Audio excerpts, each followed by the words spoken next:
I just had to let you know you're.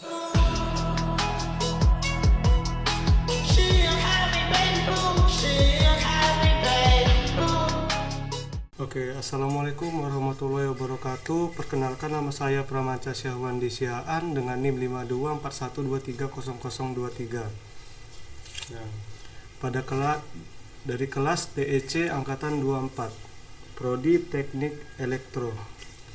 Nah, jadi di sini saya ingin menyelesaikan tugas mata kuliah Signal Processing yang dibawakan oleh Pak Asari. Nah, jadi di sini ada 3 modul. Saya akan menyelesaikan modul yang pertama dulu, yaitu tentang sistem kendali. Nah, saya akan menyelesaikan latihan-latihan dan tugas-tugas pada tiap bab. Jadi di latihan yang pertama ini, pada bab 1, buatlah contoh perintah di bawah jendela perintah atau command window, jendela ruang kerja atau workspace, jendela history atau command history, dan input dan output dengan nilai berdasarkan NIM di setiap komen. Nah, di sini saya menggunakan NIM 5241230023. Nah, jadi operasi perhitungannya itu angka 3 ditambah angka 6. Angka 3 itu bernilai 4 dan angka 6 itu bernilai 3. Jadi hasilnya itu 7. Nah, untuk operasi inputnya kita menggunakan NIM-nya.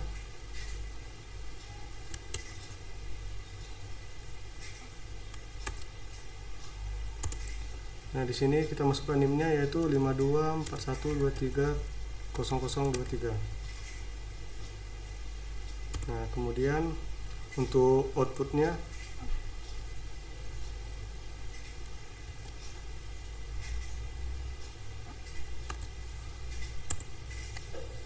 outputnya sesuai dengan NIM yang kita tuliskan tadi, yaitu 5241230023. Nah, jadi itu aja untuk nomor 1. Kita lanjut ke nomor, di sini tidak ada nomor 2. Kita lanjut ke bab 2.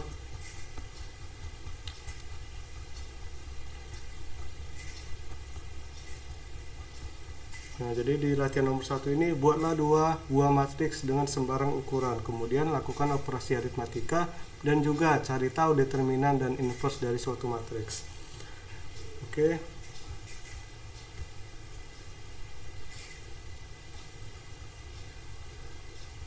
Di sini kita masukkan matriksnya. Di sini saya menggunakan NIM saya yang tadi. Di sini kita masukkan matriks dari NIM-nya dan matriks pembandingnya.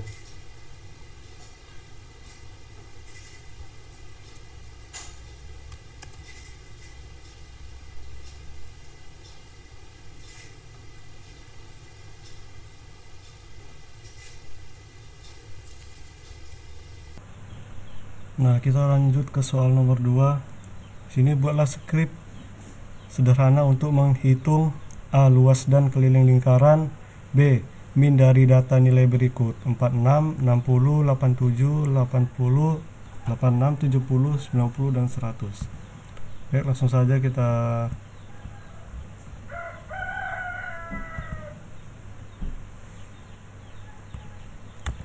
masukkan programnya.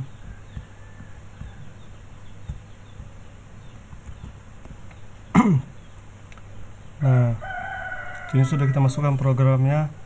Nah, di sini saya akan menghitung luas dan keliling lingkaran dengan menentukan nilai jari-jari terlebih dahulu. Nah, di sini kita misalkan nilai jari-jarinya itu, jari-jari lingkarannya 6. Nah, kemudian untuk menghitung luas lingkarannya, saya menggunakan rumus Pi dikali R kuadrat, dan untuk keliling lingkarannya menggunakan rumus 2 dikali Pi dikali R. Langsung saja kita lihat untuk luas lingkaran dan keliling lingkarannya.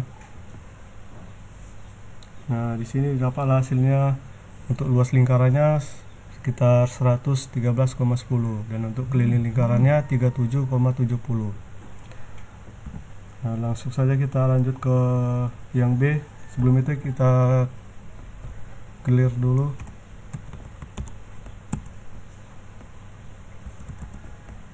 Kita bersihkan apanya. Nah, sudah itu bersihkan. Nah, tadi kan kita disuruh min dari data nilai berikut. Ini nilainya.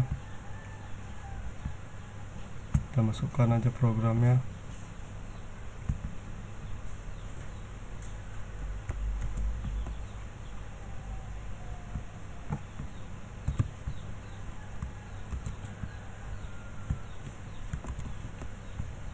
Nah, di sini kita sudah masukkan programnya.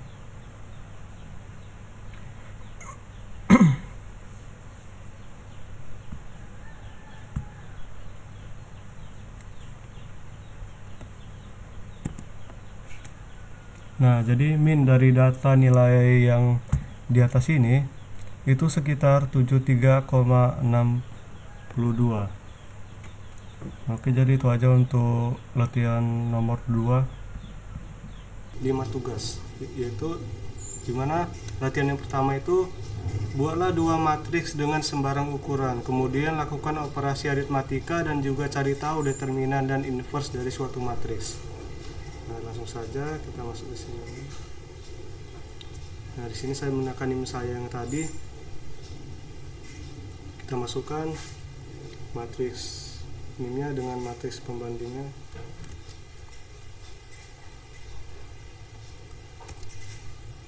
Nah,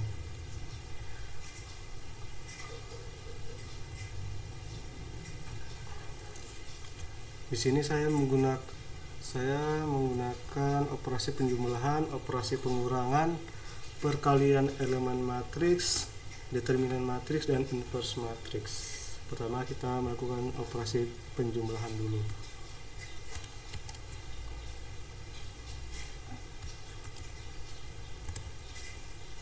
Nah, untuk penjumlahannya didapatlah nilai pada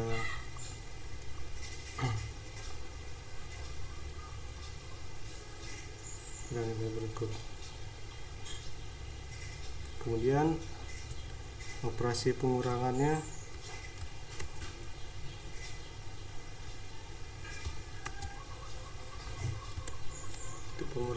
didapat nilai sebagai berikut. Kemudian untuk perkalian elemen matriksnya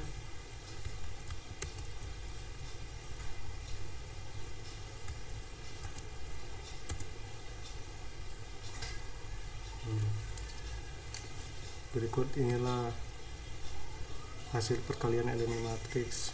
Kemudian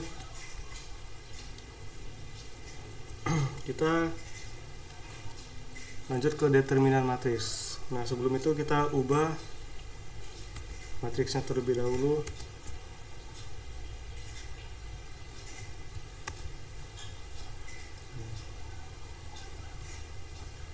Kemudian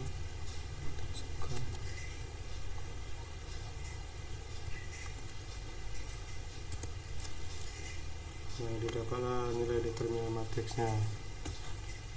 Kemudian inverse matriksnya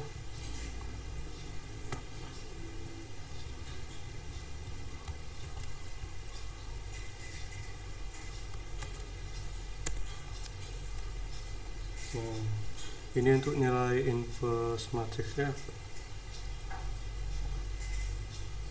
Jadi itu aja untuk yang soal nomor 2, untuk latihan nomor. Oke, selanjutnya kita ke bagian tugas. Di sini ada 5 soal ya. Soal yang pertama itu hitunglah dengan menggunakan MATLAB. Itu ada A, B, C, dan D. Nah, jadi saja kita masuk ke programnya.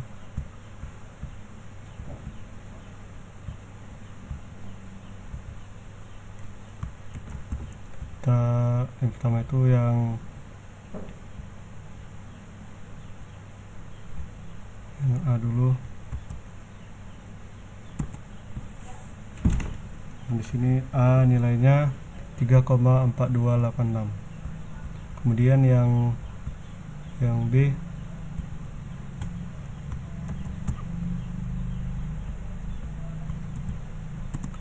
itu sekitar 18,0625. Kemudian untuk yang C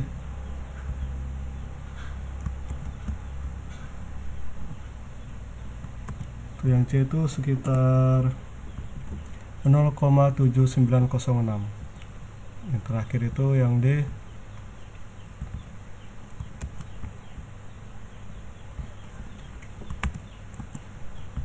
sekitar 0,1000. Jadi kita lanjut ke soal nomor 2. Sebelum itu kita clear dulu.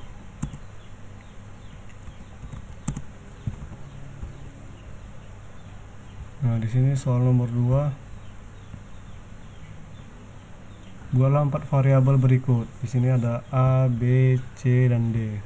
Hitunglah dan simpan dalam variabel baru. Ada X, Z, dan Y. Baik, langsung saja kita masukkan dulu.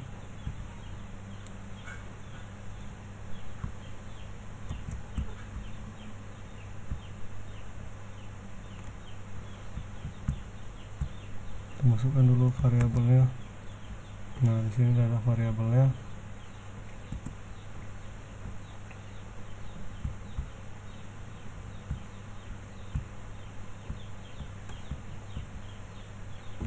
Kemudian untuk yang X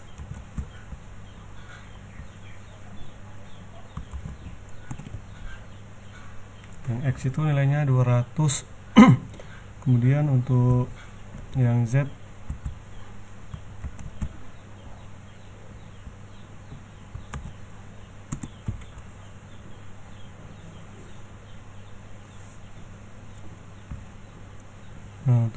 itu sekitar 2,9478.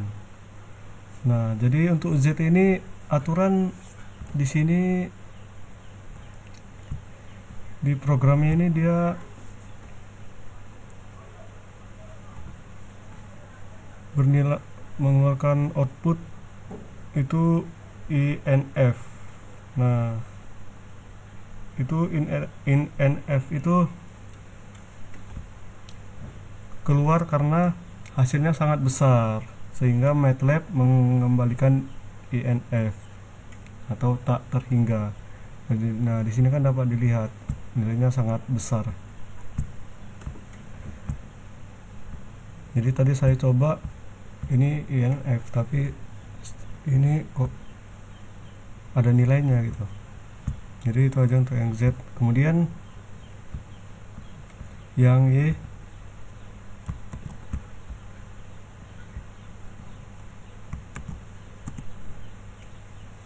nah, nilai yang Y itu sekitar 0,1799. Nah, untuk lanjut ke soal yang nomor 3, kita clear dulu.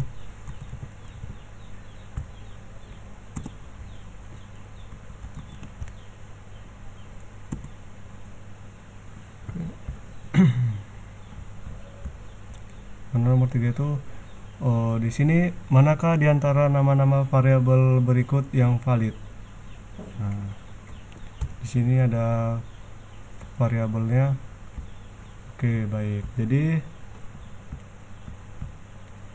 ditanya manakah yang valid. Jadi yang valid itu ada luas skalenya. Nah, kenapa luas skalenya valid? Nah, itu karena diawali huruf dan menggunakan underscore. Nah, garis bawah gitu yang diperbolehkan di MATLAB.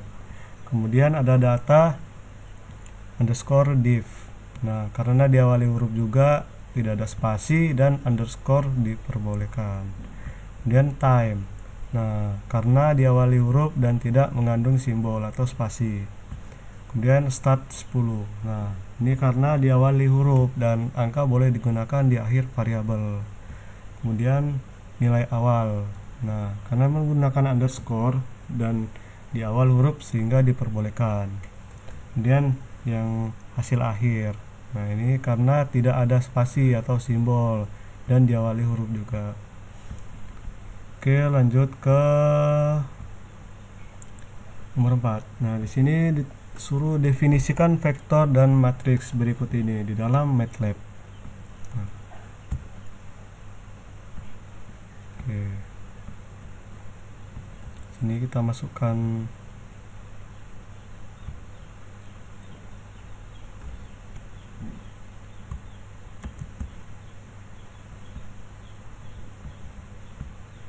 vektornya.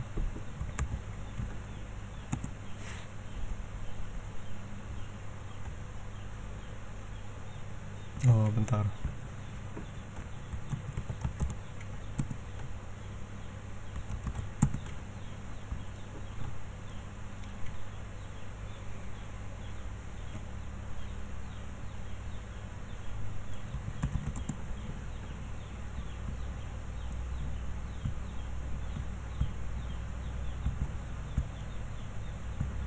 Kita masukkan satu-satu.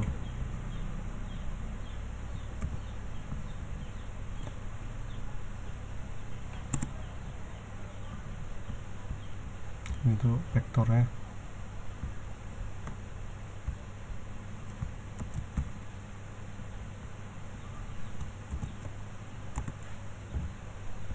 Nah, dalam bentuk baris. Nah, untuk matriksnya itu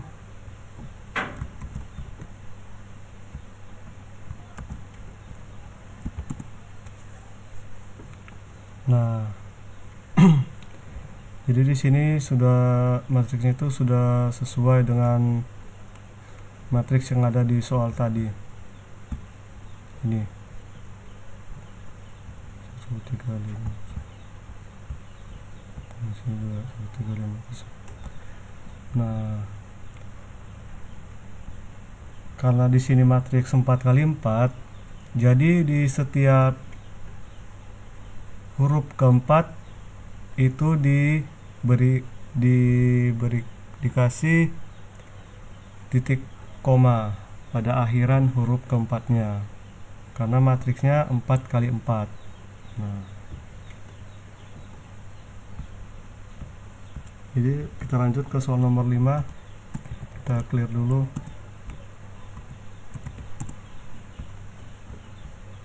Nah, jadi soal nomor 5 itu gabungkan matriks A dan B berikut ini. Sini ada matriks A dan B menjadi C sama dengan A kali A B, dan B sama dengan B min B.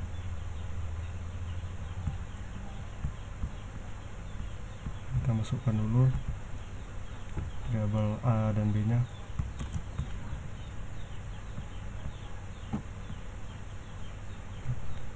Matriks, kita masukkan matriksnya.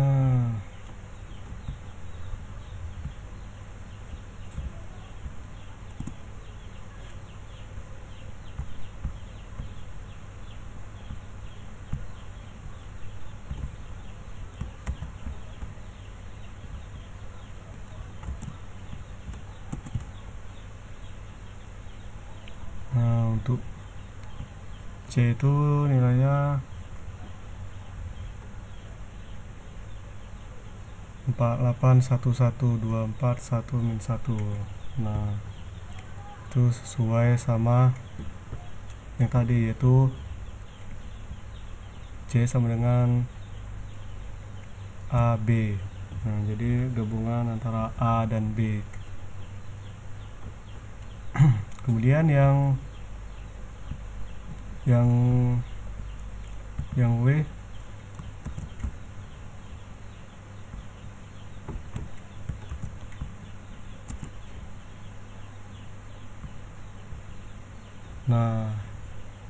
Nah, di sini kenapa nilainya 1111 dan seterusnya? Nah, itu karena pada nilai matriks B tadi itu nilainya 11 1 -1. Jadi di sini nilainya juga 1 1 1 -1 dan seterusnya. Oke, jadi itu aja untuk tugas dan latihan pada bab 2. Saya akan lanjut ke bab 3. Oke, baik, di sini kita lanjut ke bab 3, di mana di sini ada 5 latihan dan 5 tugas. Di mana latihan yang pertama, buatlah program dengan M-file untuk menghitung volume dan luas permukaan balok bila diketahui panjang 5, lebar 3 dan tinggi 6,5. Beri nama program ini dengan program balok M.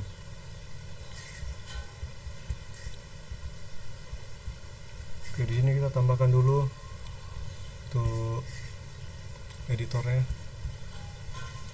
Kemudian kita masukkan programnya.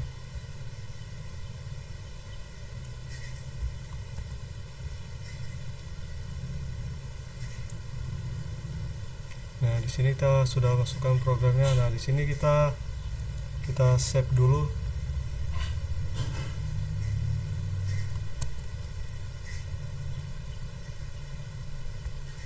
Kita buat sesuai apanya.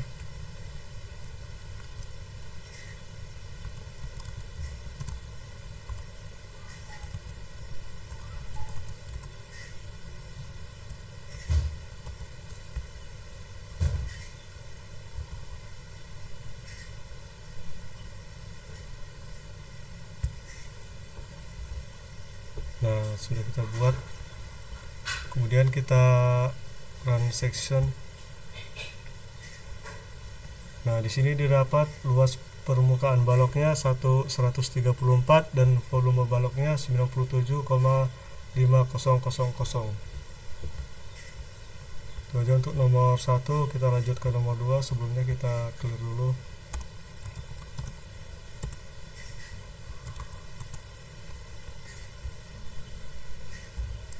Kita tambahkan. Dimana soal nomor 2 itu, buatlah satu fungsi dengan M-file untuk menghitung volume dan luas permukaan balok dengan spesifikasi. Masukkan fungsi panjang, lebar, dan tinggi balok. Keluaran fungsi volume dan luas permukaan balok. Beri nama fungsi ini dengan hitung balok M.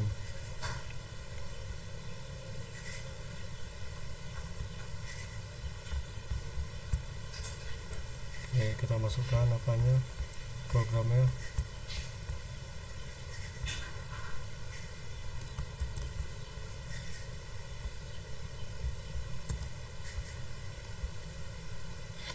Oke, di sini kita save dulu.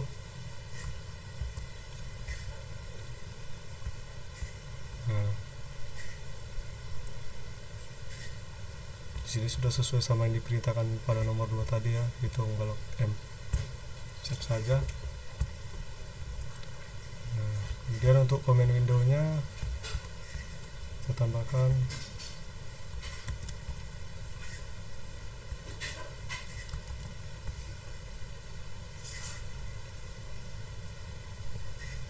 kita enter.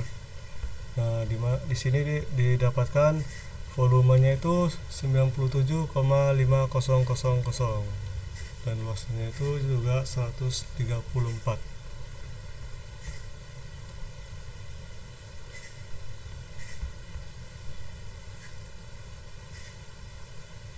Nah, jadi itu aja untuk nomor 2. Oke, baik, kita lanjut ke nomor 3. Di sini buatlah suatu fungsi dengan M-file untuk menghitung volume dan luas permukaan dari suatu prisma segi 4 dengan spesifikasi. Masukkan fungsi panjang dan lebar alas prisma serta tinggi prisma. Keluaran fungsi volume dan luas permukaan prisma. Beri nama fungsi ini dengan hitung prisma M. Nah, langsung saja.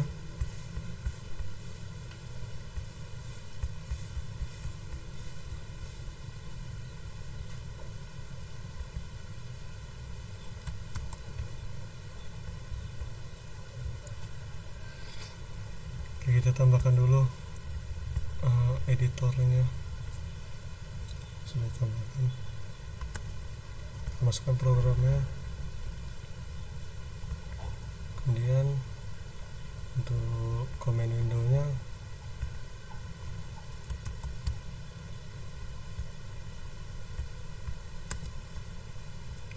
Di sini kita save dulu sesuai dengan perintah tadi, yaitu hitung Prisma N. Save. Nah, lanjut kita run section.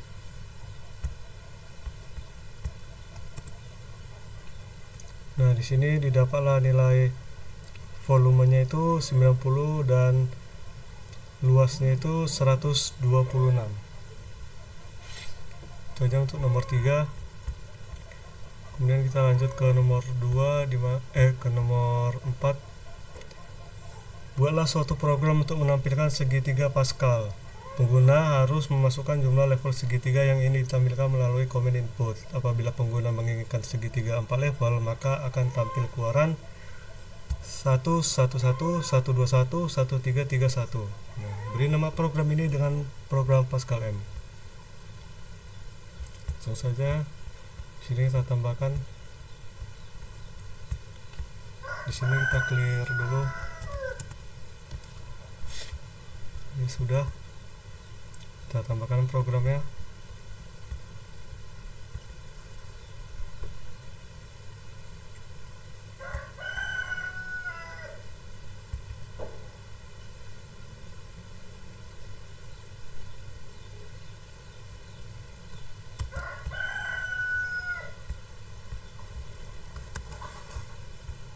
Oke, sudah. Selanjutnya kita save dulu.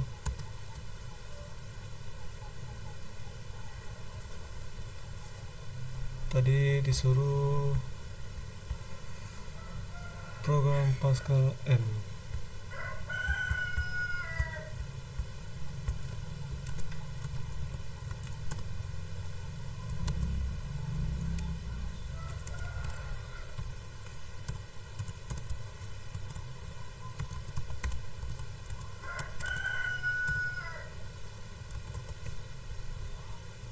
Kita save dan kita run section. Kita masukkan jumlah barisnya. Tadi jumlah barisnya 4 ya.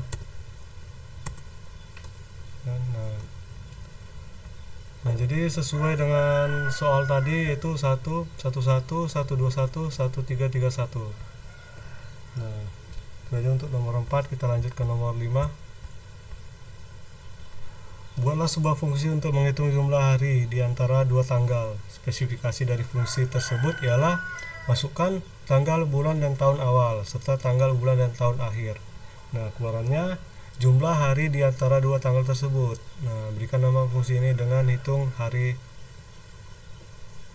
hitung underscore hari .m. Nah, misalkan kita ingin menghitung jumlah hari antara 2 Januari 2004 hingga 5 November 2006, maka ketikkan ini. Oke, langsung saja kita tambahkan di sini. Ini kita clear dulu. Oke, kita masukkan programnya.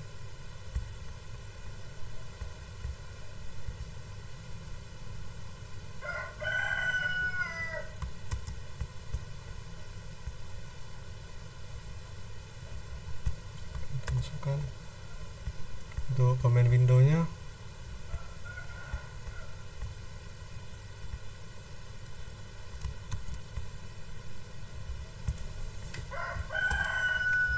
Oke, di sini sebelumnya kita save dulu. Nah, sesuai yang tadi hitung underscore hari .m. Oke, langsung kita run section.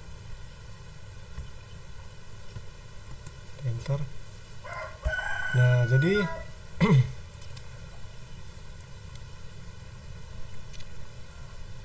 hari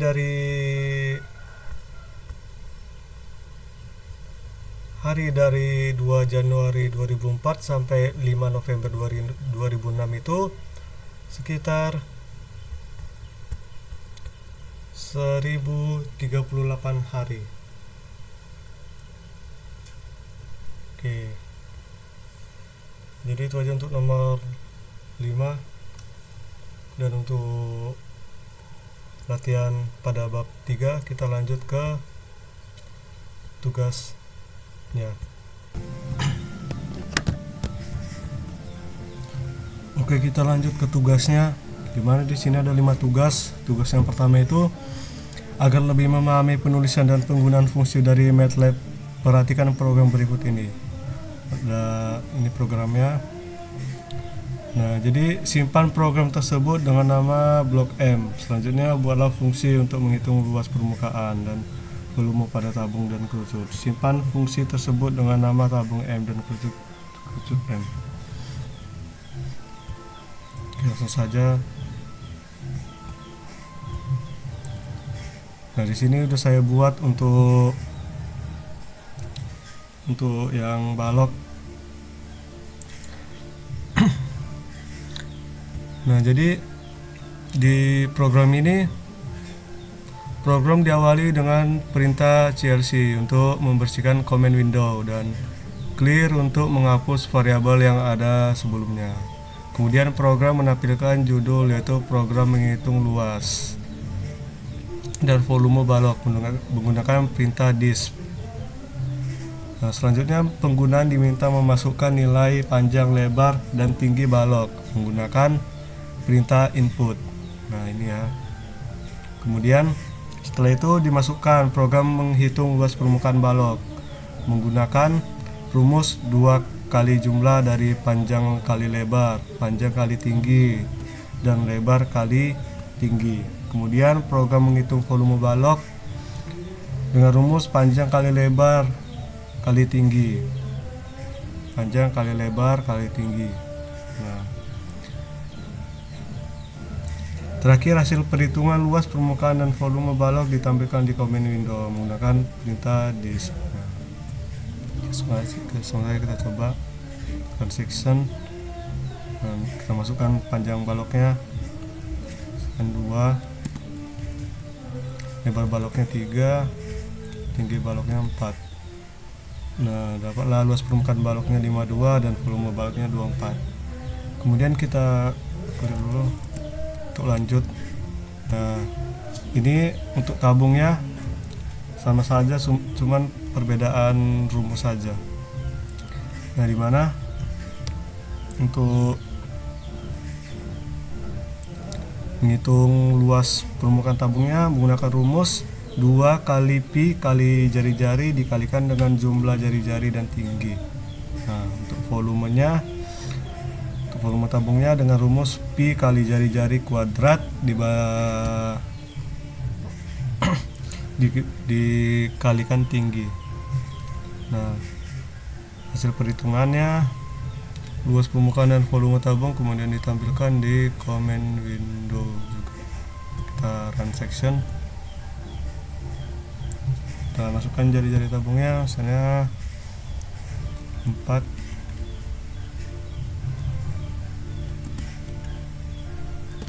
Untuk tinggi tabungnya 3. Nah, jadi dapatlah luas permukaan tabungnya itu 175,9292. Untuk volume tabungnya 150,7964. Kita lanjut lagi ke kerucut. Nah, di sini juga pada kerucut ini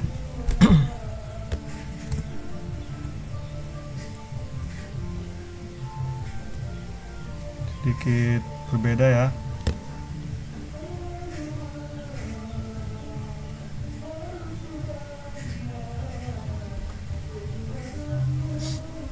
Di sini untuk menghitung luas kerucutnya menggunakan rumus pi dikalikan dengan jari-jari dikalikan dengan jumlah jari-jari dan garis pelukisnya.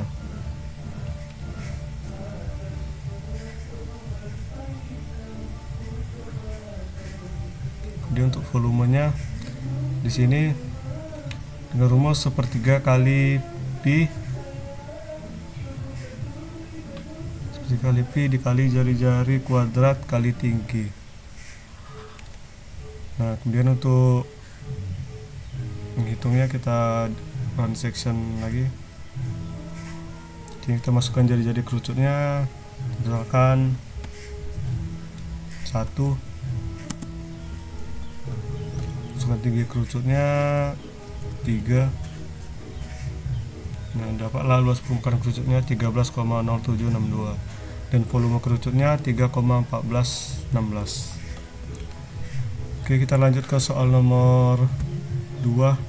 Setelah selesai membuat fungsi tersebut, buatlah sebuah skrip yang meminta inputan dari user bangun ruang. Apakah yang akan dihitung luas dan volumenya? Contoh tampilan programnya ini seperti ini. Program hitung luas dan volume. Pilih bangun ruang, balok, tabung, atau kerucut. Masukkan pilihan Anda. Nah, kemudian hitung luas dan volume balok. Masukkan panjang balok, misalnya 10. Masukkan lebar balok 8. Masukkan tinggi balok 5. Luas permukaan balok 340. Volume balok 400. Dan di sini kita lanjut saja. Ini kita clear dulu. Nah, jadi di sini sudah ada programnya.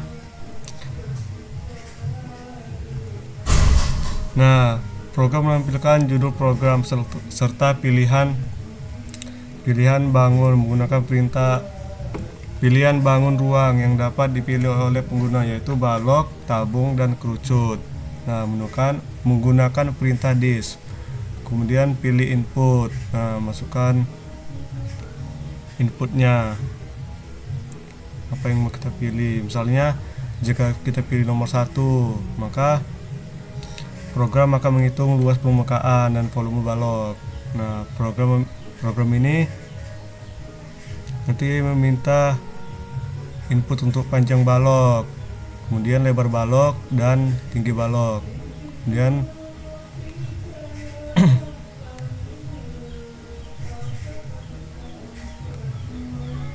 Kemudian ada di sini diberikan rumus. Nah, dimana di sini untuk menghitung luas permukaannya menggunakan rumus 2 kali jumlah dari panjang kali lebar, panjang kali tinggi, dan lebar kali tinggi. Untuk volume baloknya itu panjang kali lebar kali tinggi. Nah, kemudian jika pilih nomor 2 sama juga seperti itu, cuman beda rumusnya aja. Untuk luas permukaan tabungnya menggunakan rumus 2 kali pi dikali jari-jari dikali dengan jumlah jari-jari dan tinggi. Sedangkan untuk volumenya ini pi dikali jari-jari kuadrat dikali tinggi. Jika kita pilih nomor 3, kita pilih kerucut, maka gunakan rumus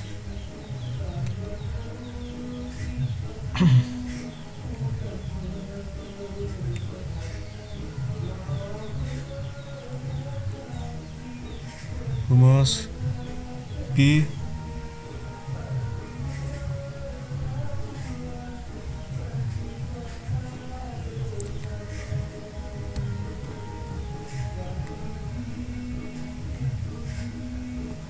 gimana tadi di sini?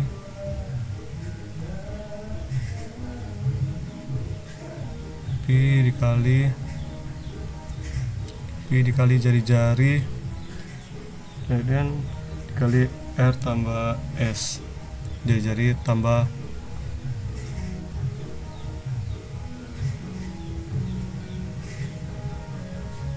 dan untuk volumenya 1/3 kali pi kali jari-jari kuadrat kali tinggi. Nah, coba saja kita run section. Nah, di sini kita disuruh masukkan pilihannya. Program hitung luas dan volume. Pilih pilihan bangun ruang, balok, tabung, kerucut. Masukkan pilihan Anda. Kita misalkan yang kerucut deh. Nah, hitung luas dan volume kerucut. Di sini masukkan jari-jarinya, kita masukkan misalkan 4 dan tingginya itu 2. Nah, didapatlah luas kerucut itu 106,464. Untuk volume kerucutnya 33,5103. Nah, itu aja untuk nomor 2. Oke, sekarang kita lanjut ke nomor 3. Di sini berikut ini adalah data nilai mata kuliah pemrograman dari sekelompok mahasiswa. Di sini ada nomor mahasiswa, kuis, TS, dan UAS. Nah, salinlah data tersebut ke dalam file Excel. Kemudian bacalah file Excel tersebut menggunakan MATLAB. Langkah selanjutnya, hitunglah nilai akhir tiap mahasiswa dengan rumus sebagai berikut. Nah, setelah diperoleh nilai akhir dari setiap mahasiswa, laporkan hasilnya dalam bentuk grafik batang sumbu X, menyatakan tiap mahasiswa dan sumbu Y menyatakan nilai akhir dari mahasiswa yang bersangkutan.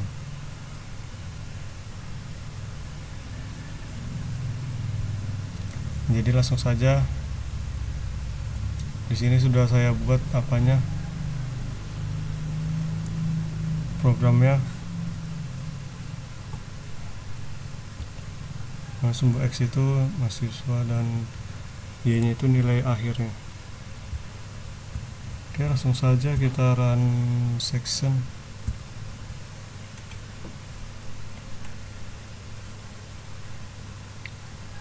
Nah, di sini dapat dilihat yang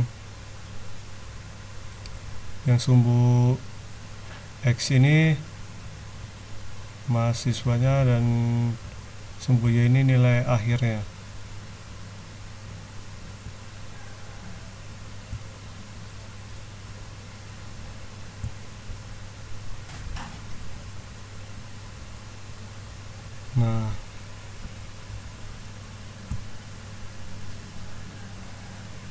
Nah, di sini dapat dilihat nilai akhir yang paling tinggi itu sekitar 85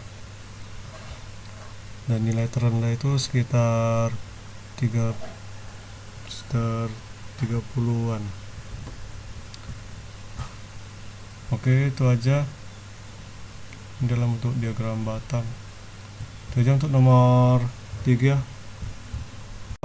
Fungsi dari praktik sebelumnya, yaitu praktik yang ini nomor 3. Langsung saja kita tambahkan programnya.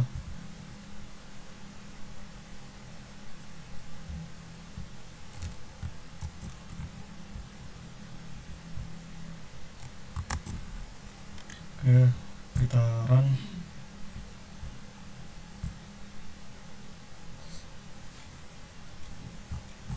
Nah, pada program ini ada nilai kuis, UTS, dan UAS-nya.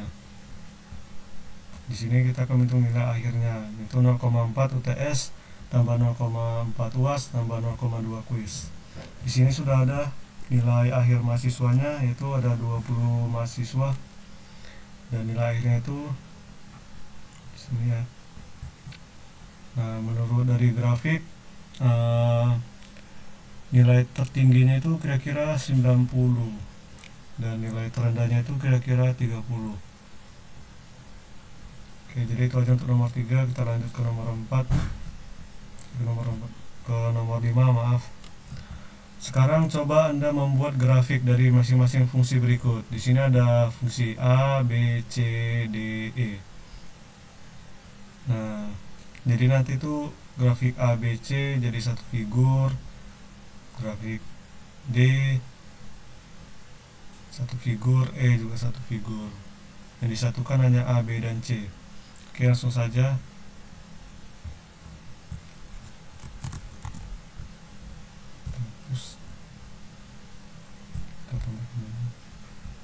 Kita masukkan dulu programnya.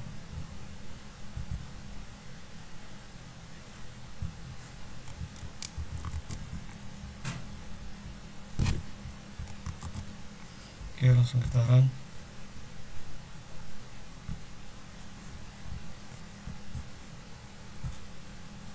Nah, di program ini dapat dilihat A, B, C dalam satu figur, yaitu Y1, Y2, dan Y3.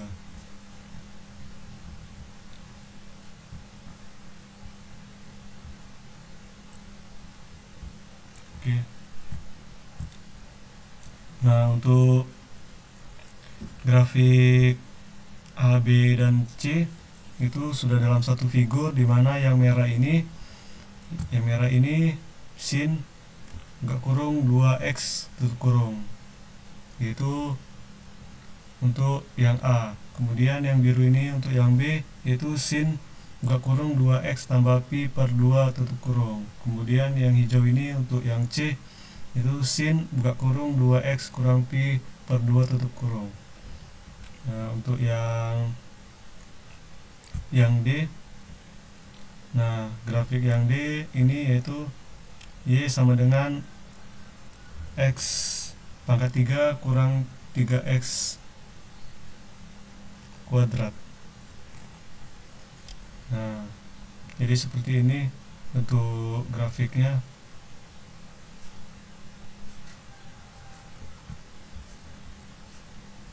Itu dari min ke positif. Nah, kemudian untuk yang E itu yang ini yang min 3 kurang 2 4 3 3 itu ya seperti inilah grafiknya dalam bentuk diskrit. Jadi itu aja untuk nomor 5 dan digital. Nah, di sini ada 4 bab, dimana bab pertama ini ada 3 soal. Soal yang pertama itu, buatlah program menggunakan M-file untuk membangkitkan gelombang AM dan on-off keying. Baik, langsung saja kita ke programnya. Nah, jadi program ini bertujuan untuk membangkitkan dua jenis modulasi, yaitu modulasi AM dan on-off keying menggunakan MATLAB.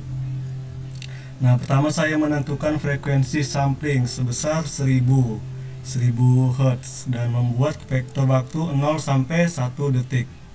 Nah, kemudian saya membuat sinyal pesan untuk frekuensi 5 Hz, kemudian sinyal carrier 50 Hz. Nah, jadi modulasi AM ini digunakan dengan persamaan 1 tambah M. Nah, jadi kemudian saya membuat data digital yang terdiri dari 0 dan 1 menggunakan fungsi zeros. Kemudian untuk modulasi off keying dilakukan dengan mengalihkan data digital dengan sinyal carrier. Kemudian terakhir, kedua sinyal ditampilkan menggunakan subplot ya, sehingga dapat terlihat perbedaan antara sinyal AM dan sinyal on-off keying. Langsung saja kita transaction-kan.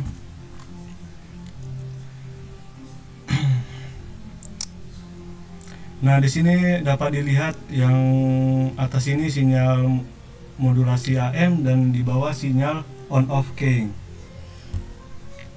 Nah, jadi dapat terlihatlah perbedaannya antara sinyal modulasi AM dan sinyal on-off keying. Nah, di sini waktunya sama, cuman amplitudenya aja yang berbeda.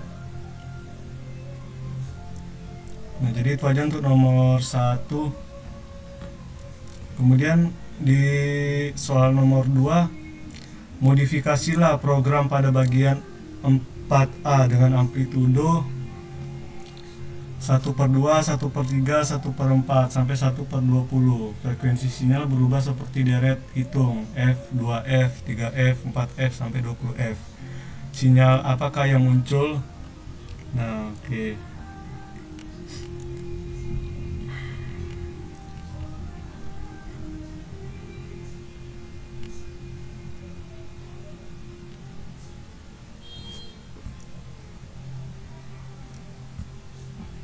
Sini saya sudah membuat programnya.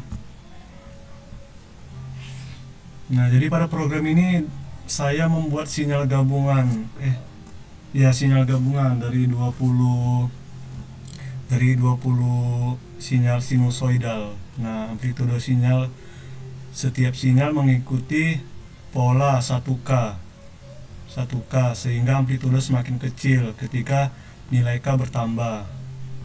Nah, frekuensi sinyal dibuat sebagai kelipatan frekuensi dasar F, yaitu F, 2F, 3F hingga 20F. Nah, jadi kemudian semua sinyal dijumlahkan menggunakan perulangan for loop.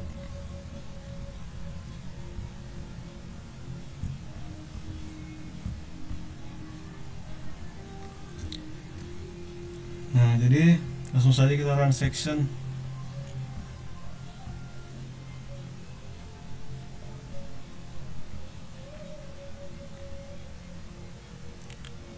Nah, di sini dapat dilihat sinyal hasil superposisi sinusnya. Nah, jadi hasilnya sinyal kompleks yang menyerupai sinyal impuls atau sinyal tidak periodik sempurna. Jadi dapat dilihat di sini.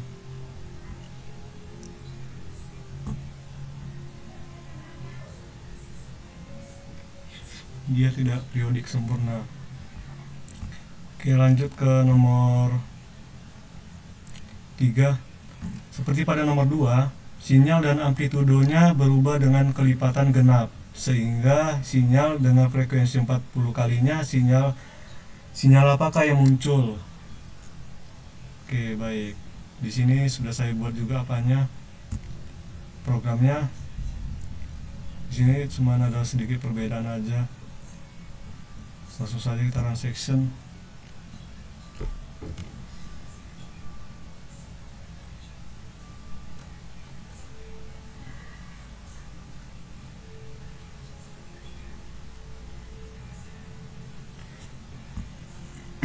Nah, jadi setelah semua sinyal dijumlahkan pada program ini, diperolehlah sinyal baru yang memiliki bentuk gelombang berbeda dibandingkan tugas sebelumnya.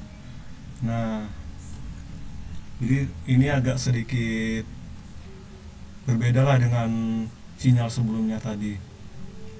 Nah, jadi itu karena perulangan dimulai dari 2 hingga 40 dengan interval 2 sehingga menghasilkan frekuensi 2F, 4F, 6F hingga 40F. Nah, jadi amplitudo juga dibuat semakin kecil menggunakan 1/K. Jadi itulah sebabnya ini semakin kecil dibandingkan dengan sinyal nomor 2 tadi. Nah, oke, itu aja untuk bab 1.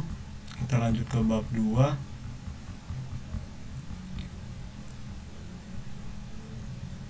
Nah, di sini ada tugas. Nah, di sini disuruh menjelaskan perbedaan masing-masing hasil tampilan pada tiap langkah percobaan. Penjelasan disertai gambar. Oke.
Nah, oke, langsung saja kita ke programnya.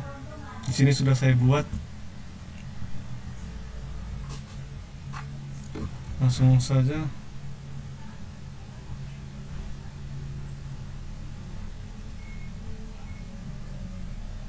Kita run section.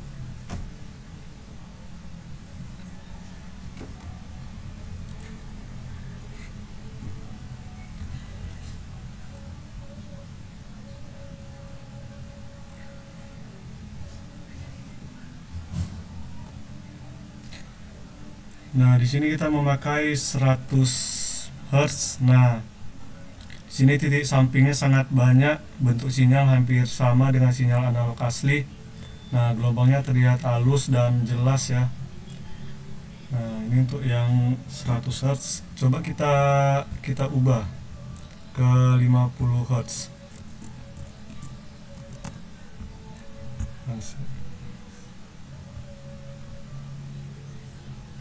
Nah, ini untuk yang 50 Hz. Nah, titik sampingnya mulai berkurang ya, seperti yang pada 100 Hz tadi. Nah, gelombangnya masih terlihat cukup baik, tetapi mulai sedikit agak kasar gitulah.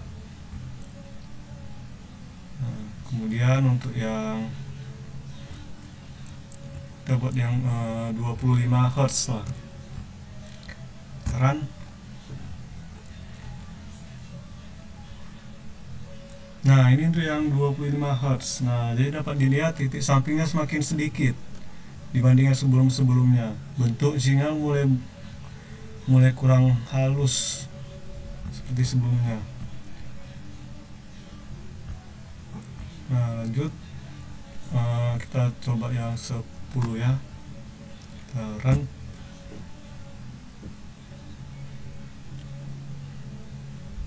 Nah, dapat dilihat di sini titik sampingnya sangat sedikit, bentuk gelombang sudah mulai tidak akurat juga, tidak jelas lah. Nah, jadi untuk percobaan ini kesimpulannya itu semakin besar frekuensi sampling atau fs-nya ini. Nah, jadi maka sinyal digital semakin mendekati sinyal analog asli. Nah, jadi hal ini sesuai dengan teorema Nyquist, yaitu frekuensi sampling harus lebih dari 2 kali frekuensi sinyal. Nah, jadi frekuensi sampling ini harus lebih dari 2 kali frekuensi sinyal. Oke. Jadi itu aja untuk nomor 1. Pada bab 2 kita lanjut ke bab 3. Gimana tugas bab 3 ini?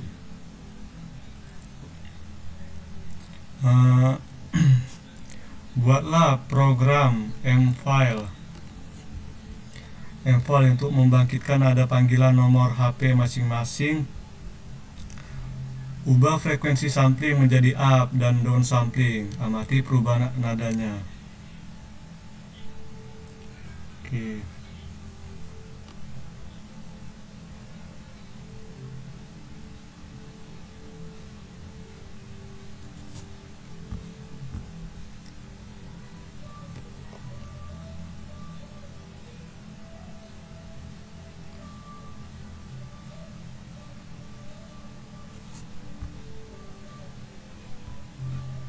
Oke, di sini saya sudah buat programnya.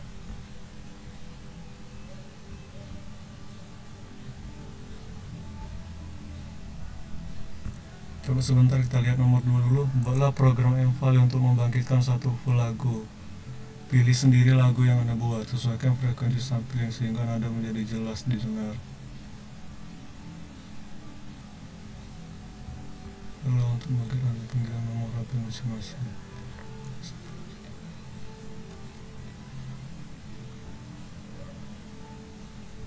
Oke. Jadi program ini digunakan untuk membangkitkan nada DTMF yang biasa digunakan pada keypad telepon. Nah, jadi setiap tombol memiliki kombinasi 2 frekuensi. Nah, jadi pada program ini digunakan frekuensi 697 Hz dan 1209 Hz yang merupakan frekuensi untuk tombol angka 1. Nah, ini fungsi sound ini digunakan untuk memutar suara melalui speaker. Langsung saja coba kita run section kan.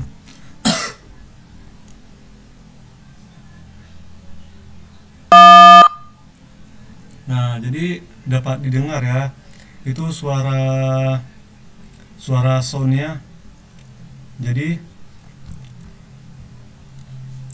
Jadi untuk sesuai nomor 1 tadi, kita coba ubah frekuensi samplingnya ya.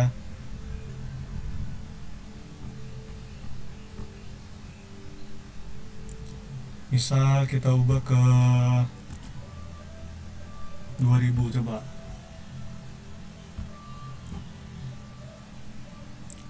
Nah, kita coba run section.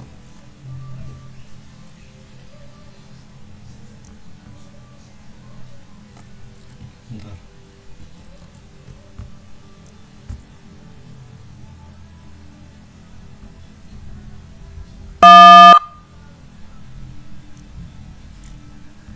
Nah, jadi setelah kita ubah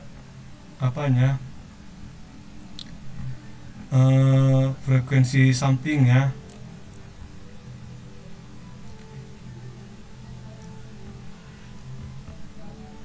perubahannya itu tidak terlalu jelas. Jadi kayak coba lah kita ubah ini 9, coba kita ubah ke 15, bisa nggak ya? Kita coba run section.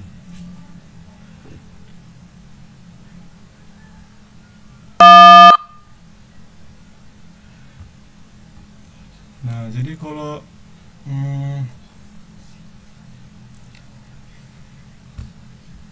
kayaknya semakin tinggi lah nilai ininya ya, sinyalnya semakin kuat juga gitu. Coba kita bikin ke yang rendah, misalnya 5 lah. Coba kita run section.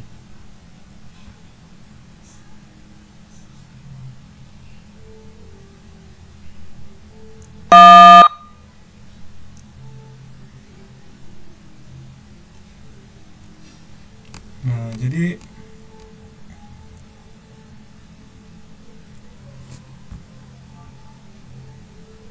perbedaannya tidak terlihat jelas gitu.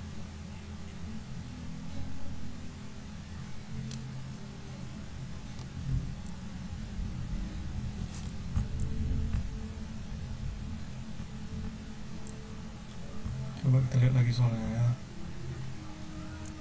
Nah, di sini sudah kita ubah frekuensi sampingnya menjadi up dan down samping. Nah, jadi perubahan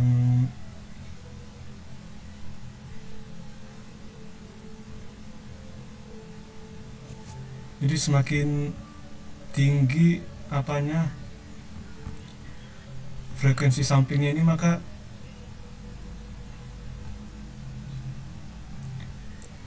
bentuk gelombangnya itu terlihat sangat halus dan detail.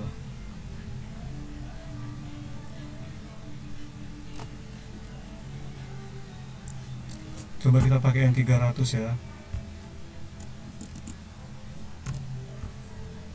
Kita coba run section, bisa nggak?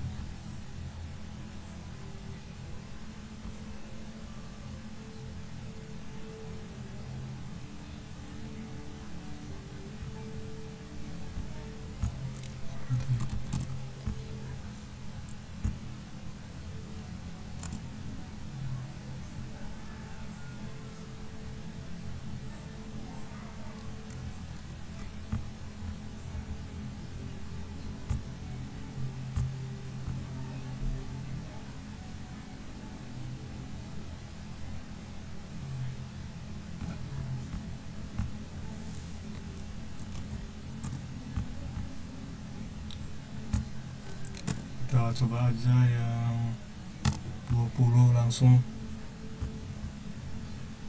Kayaknya semakin kuat sih.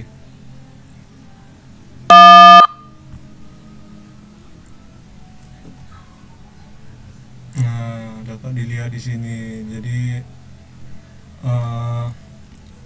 semakin besar frekuensi samplingnya, sinyal semakin halus dan mendekati sinyal aslinya. Nah, kalau semakin kecil dia nanti bentuk sinyal semakin kasar dan detail sinyal berkurang. Itu kayak nomor nomor kayak bab 2 tadi lah.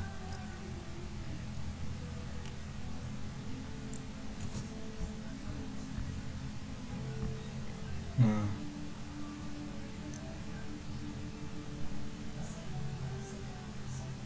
itu udah untuk sekaligus nomor 2 ya. Saya sudah membuat soundnya. Nah, nada juga udah terdengar tadi. Saya cuma menggunakan kayak suara alarm gitu yang gak terlalu panjang. Jadi itu aja untuk nomor 1 dan 2 pada bab 3. Oke. Kita lanjut ke bab 4. Nah, di sini tugasnya diberikan 2 buah sinyal diskrit sebagai berikut. XN1 10342, XN2 2411.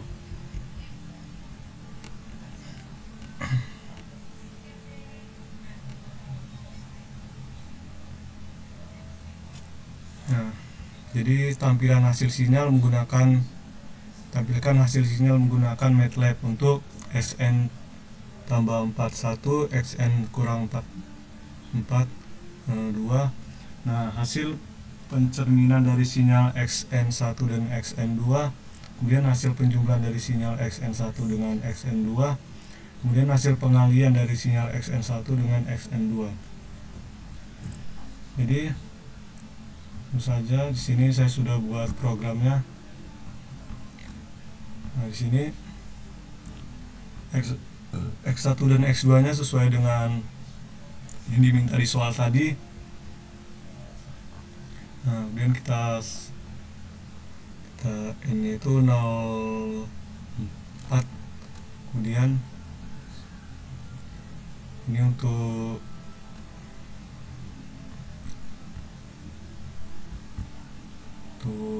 penjumlahannya.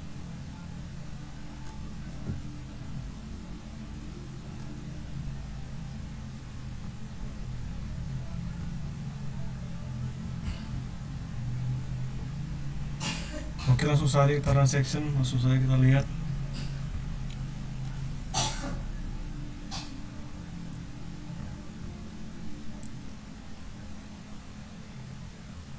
Nah, ini untuk X1-nya, ini untuk X2-nya, ini penjumlahan, ini perkalian. Nah, jadi di soal tadi, nah, hasil sinyal menggunakan MATLAB untuk ini pencerminan dari sinyal XN1 dan XN2.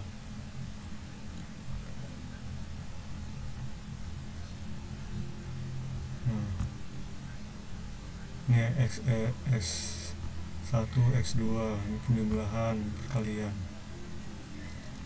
Oke, jadi itu aja untuk nomor 1 pada bab 4 sekaligus untuk modul 2.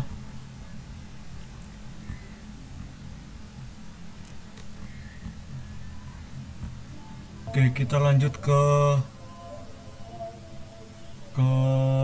modul tentang praktikum pengolahan sinyal digital. Nah, jadi di sini ada 5 praktikum yang harus kita praktikan, dimana tiap-tiap praktikum itu ada 5 kegiatan praktik, dimana praktikum yang pertama itu ada 5 kegiatan praktikum yang harus dilakukan, dimana yang pertama itu jalankan 2 program di bawah ini. Dapat diketahui di sini sinyal continue, di sini sinyal discrete. Oke, kita disuruh amati hasilnya dan membuatlah pembahasan pengertian sinyal continue dan sinyal discrete serta jelaskan perbedaannya. Oke, di sini sudah saya buat programnya, di sini sudah saya ganti nama dan NIM-nya. Langsung saja kita transaction. Oke, sebenarnya ini sinyal continue ya. Semitaran.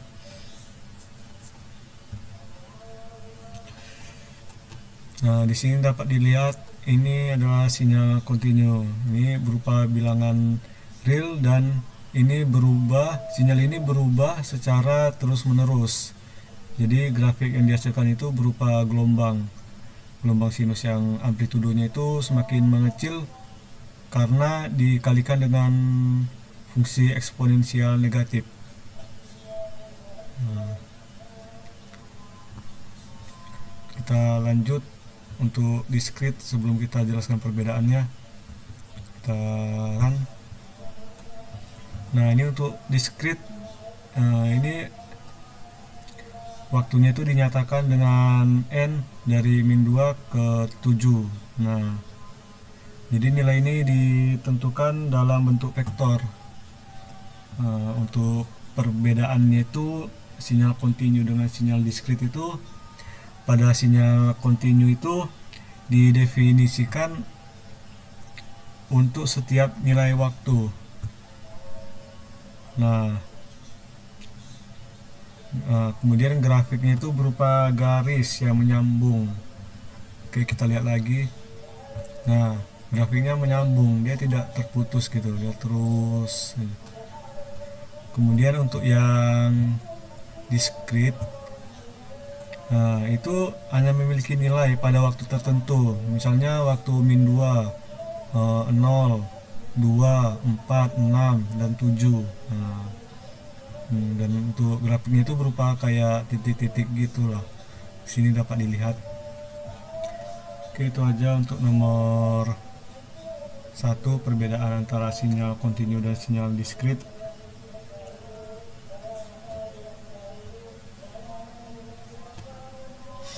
Oke, kita lanjut ke nomor 2. Nah, di sini sistem pembayaran pinjaman bank dapat dimodelkan sebagai sistem waktu discrete dengan persamaan beda sebagai berikut.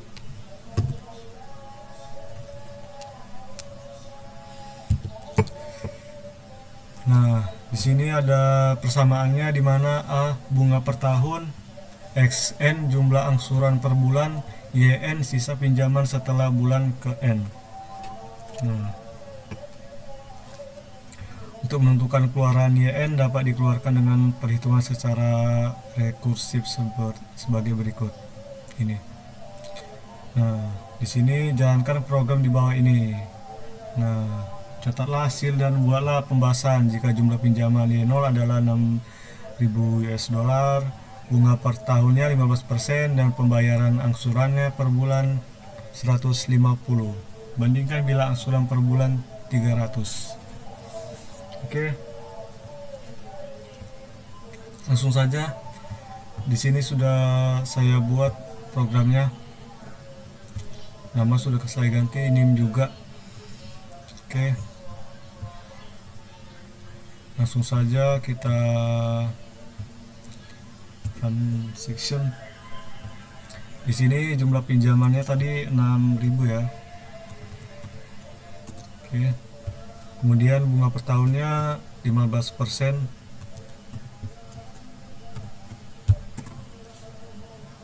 Pembayarannya per bulan itu sebentar,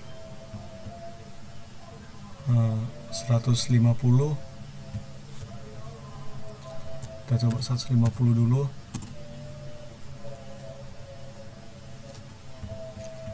Nah, jadi dapat dilihat ini adalah nilai apa, cicilan dibayar setiap bulan. Nah, jadi nilai pinjamannya ini semakin kecil hingga akhirnya habis. Nah, di sini dapat dilihat dia semakin kecil dari 5.000 sampai 2.000. Nah, kita coba yang kita ganti jadi 300 ya. Kita coba sebentar, kita coba bentar lagi.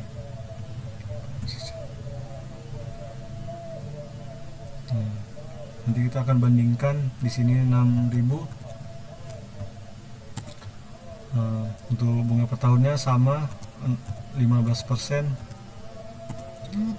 Nah, untuk pembayaran per bulannya itu 300. Nah, di sini dapat dilihat perbedaannya itu tidak terlalu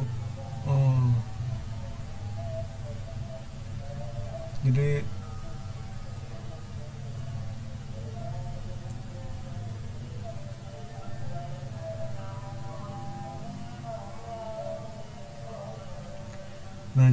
dapat dilihat di sini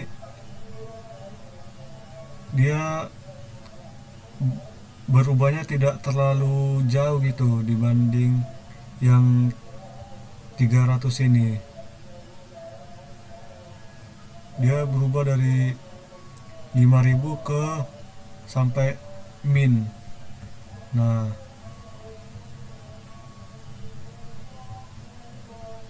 itu karena di sini pembayaran per bulannya itu 150 dan ini 300. Nah, jadi dia lebih cepat yang 300 ini dibanding yang 150. Maka dari itu di sini dia lebih cepat menurun nilai pembayarannya atau jumlah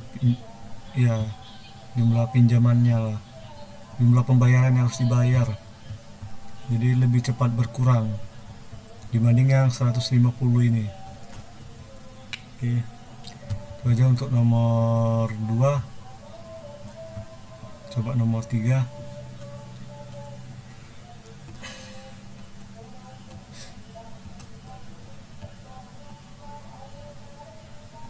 Nah, di sini jalankan program ini untuk mencerminkan sinyal. Nah, amatilah sinyal dan berikan pembahasan dari hasil pencerminan sinyal tersebut. Oke. Di sini juga saya kita hapus dulu. Nah, di sini program untuk nomor 3-nya sudah saya buat. Nah, jadi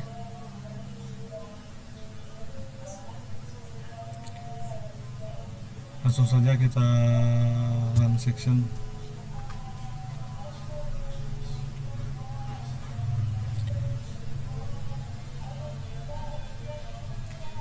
Nah, jadi di sini menampilkan 2 grafik menggunakan subplot. Nah, di sini ada sinyal asli dan sinyal plot atau sinyal pencerminan. Nah, grafik pertama ini sinyal aslinya dan ini sinyal hasil pencerminannya. Nah, jadi operasi folding ini akan membalikkan sinyal terhadap titik N. Ini titik nolnya dibalikkan dia sehingga urutan waktu sinyal menjadi terbalik. Nah, di sini dapat dilihat di sini 0 sedangkan di sini min 8, di sini 2, di sini min 6. Nah, di sini 8, di sini 0. Jadi dia kayak terbalik gitulah. Nah. Oke. Untuk lebih jelasnya, jika sebelumnya sinyal berada pada arah kanan, maka setelah folding sinyal akan berada pada arah kiri. Jadi kayak dibalikkan lah, jadi gini dia. Oke, itu aja untuk nomor 3-nya. Kita lanjut ke nomor 4. Nah, di sini diberikan sinyal awal X1, 1, 2, 3. Kemudian tentukan gambar grafik dari pergeseran N5. Jalankan program di bawah ini. Oke, langsung saja.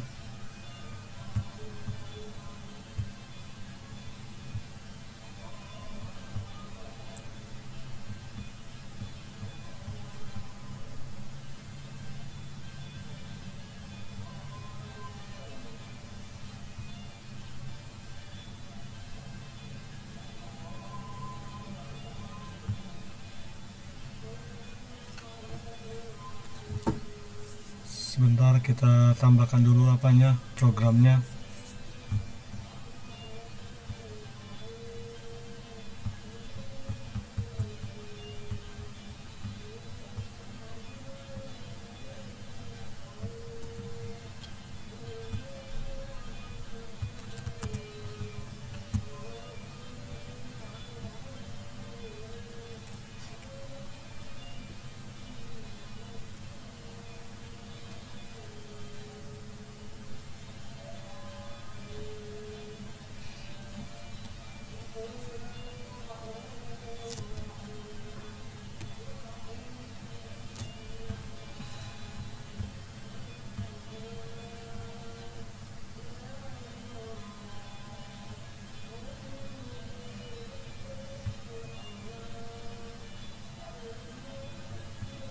Empat, diberikan sinyal awal X1, 1, 2, 3, kemudian tentukan gambar grafik dari pergeseran X2.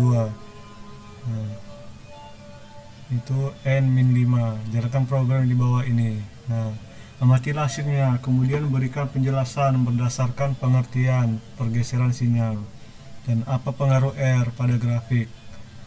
Nah, oke. Sini sudah saya buat programnya.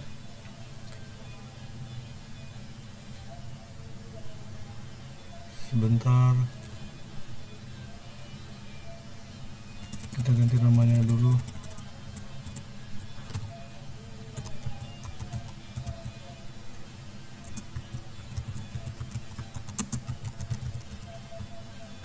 Anime itu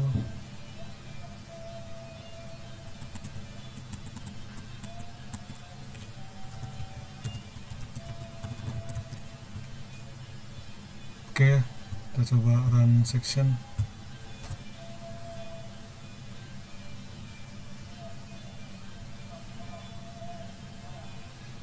Nah, di sini dapat dilihat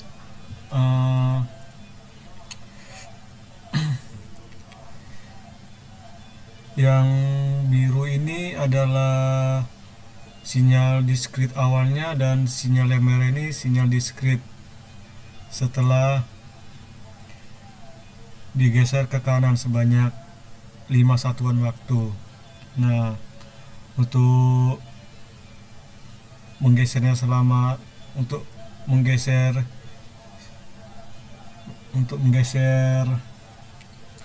sinyalnya ke 5 satuan waktu itu dengan menambahkan 5 0 di X2 nya. Nah, jadi ada 5 0 di depan sinyalnya ini. Nah, jadi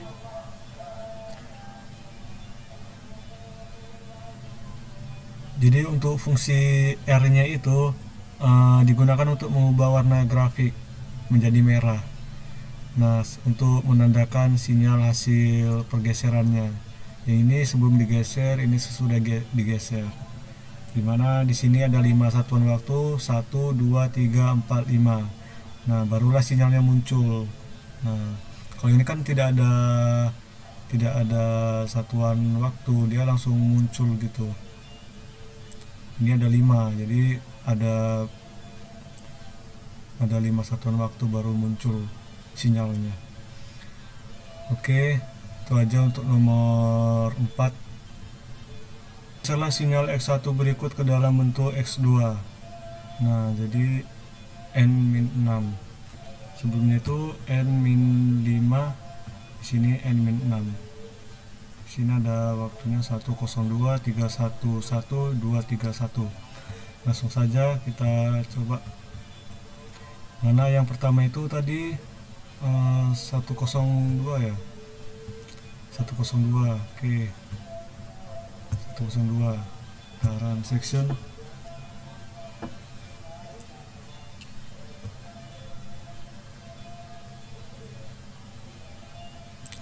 Nah, jadi ini sinyal aslinya sebelum digeser, dan ini sinyalnya setelah digeser.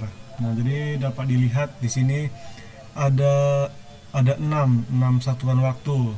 6 satuan waktu. Kemudian sinyalnya dapat terlihat. Nah, kemudian yang C,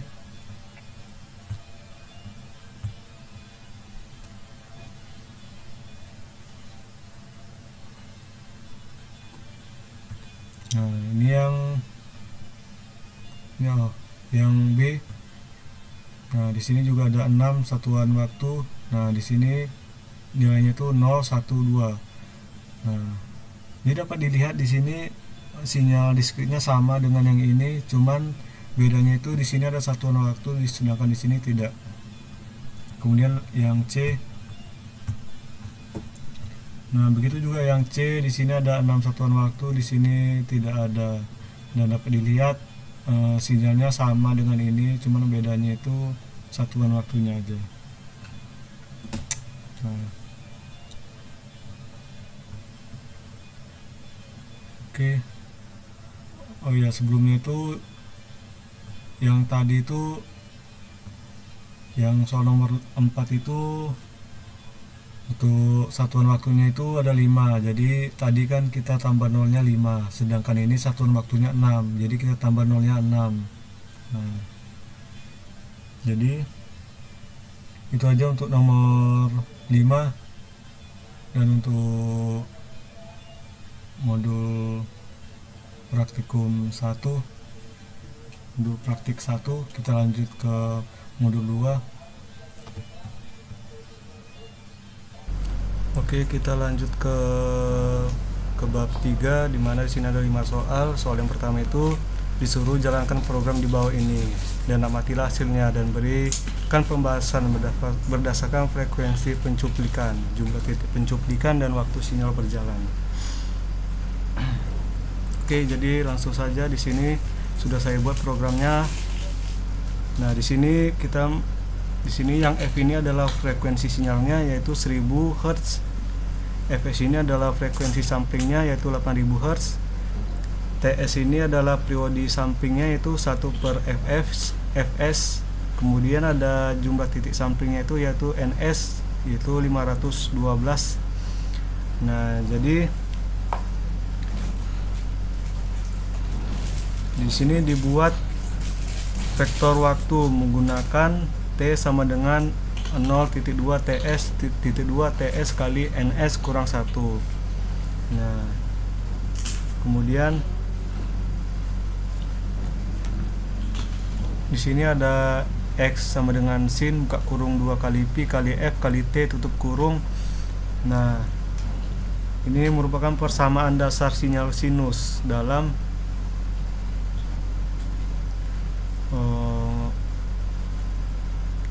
ini merupakan persamaan dasar sinyal sinus dalam pengolahan sinyal.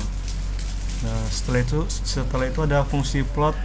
Nah, digunakan untuk menampilkan grafik sinyal sinus. Nah, langsung saja kita transaction untuk menampilkan sinyalnya. Nah,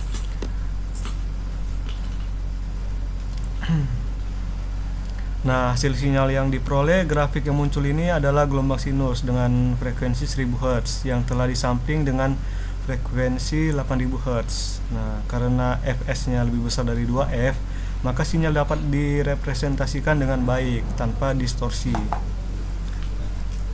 Jadi langsung kita ke soal nomor 2.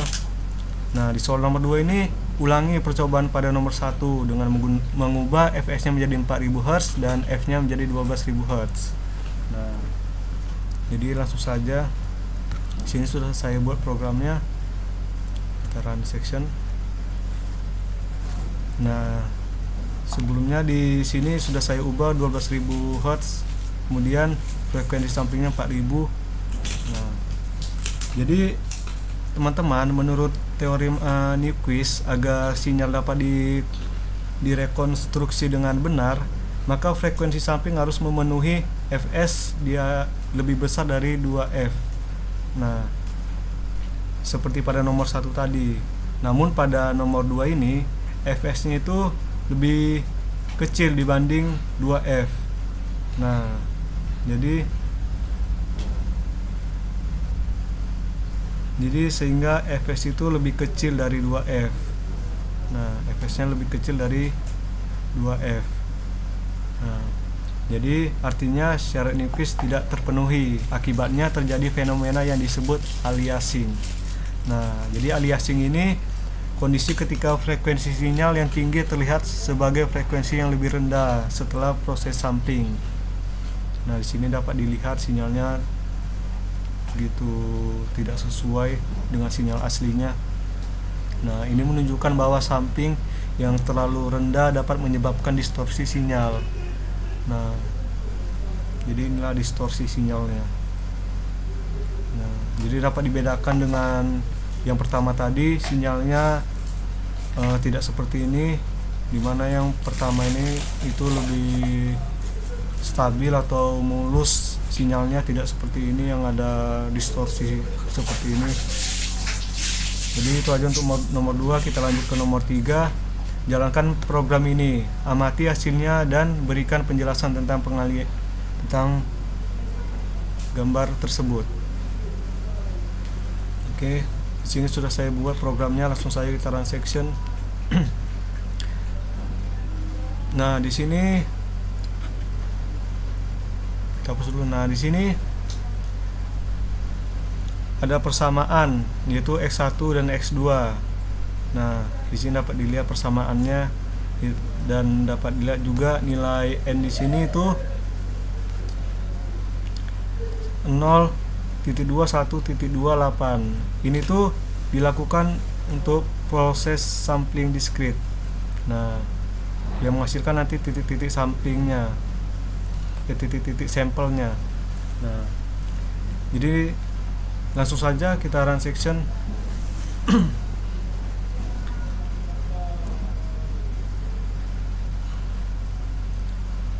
Nah, di sini yang garis merah ini adalah sinyal kosinus pertama, kemudian garis hijaunya ini sinyal kosinus kedua, dan titik biru ini adalah sinyal hasil samplingnya. Nah, jadi berdasarkan analisisnya, walaupun kedua sinyal memiliki frekuensi yang berbeda, hasil sampling menunjukkan bentuk yang sama. Nah, jadi hal ini terjadi karena fenomena aliasing, yaitu dua frekuensi berbeda yang menghasilkan sinyal diskrit yang identik setelah proses sampling. Yang dimaksud sinyal diskrit itu yang tadi ini, yang N ini, 0, 1, dan 8 ini. Dan sinyal diskritnya itu di titik-titik ini yang warna biru ini. Nah, di sini kan dapat dilihat yang ini 0 dan yang ini 1, kemudian 8. Nah, jadi itulah untuk penjelasan nomor 3. Kita lanjut ke nomor 4. Nah, di sini disuruh jalankan program di bawah ini untuk melakukan proses sampling sinyal kontinu berdasarkan TS. Nah, amatilah hasilnya dan lakukan pembahasan tentang sampling sinyal kontinu berdasarkan grafik tersebut. Oke, langsung saja. Di sini juga sudah saya buat programnya, sudah saya ganti. Nah,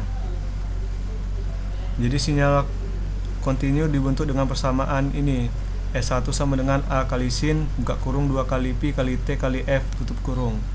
Nah, dengan parameternya itu A sama dengan 10, amplitudo sinyal. Ini A sama dengan 10, amplitudo sinyal, F-nya 2 Hz, frekuensi sinyal. Nah, kemudian sinyal kontinu diplot menggunakan fungsi ini, fungsi T1. Nah, setelah itu dilakukan proses sampling dengan menentukan TS-nya sama dengan 0,1. 1. Kemudian frekuensi sampling dihitung dengan rumus Fs sama dengan 1/Ts. Nah, jadi Fs nya didapatlah itu sekitar 10 Hz. Kalau dihitung secara kalkulator 1/Ts nya itu. Nah, kemudian sinyal diskrit dihitung dengan ini S2 sama dengan A kali sin buka kurung 2 kali pi kali n kali f tutup kurung. Nah, dan ditampilkanlah menggunakan fungsi ini stem buka kurung n, S2 tutup kurung. Nah, jadi langsung saja kita lihat hasilnya. Nah, jadi hasil yang diperoleh itu menunjukkan dua bentuk sinyal, yaitu sinyal kontinu, ini sinyal garis ini, dan sinyal diskrit yang titik-titik ini. Nah, dari grafik terlihat bahwa sampling mengambil beberapa titik, titik dari sinyal kontinu pada interval waktu tertentu. Nah, di sini dapat dilihat sinyal grafik samplingnya.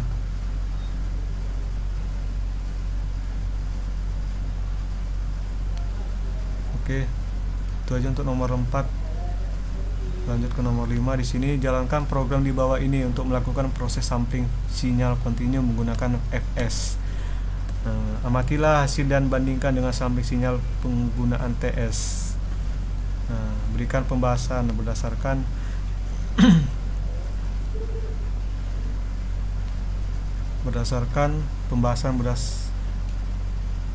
berdasarkan perbedaannya.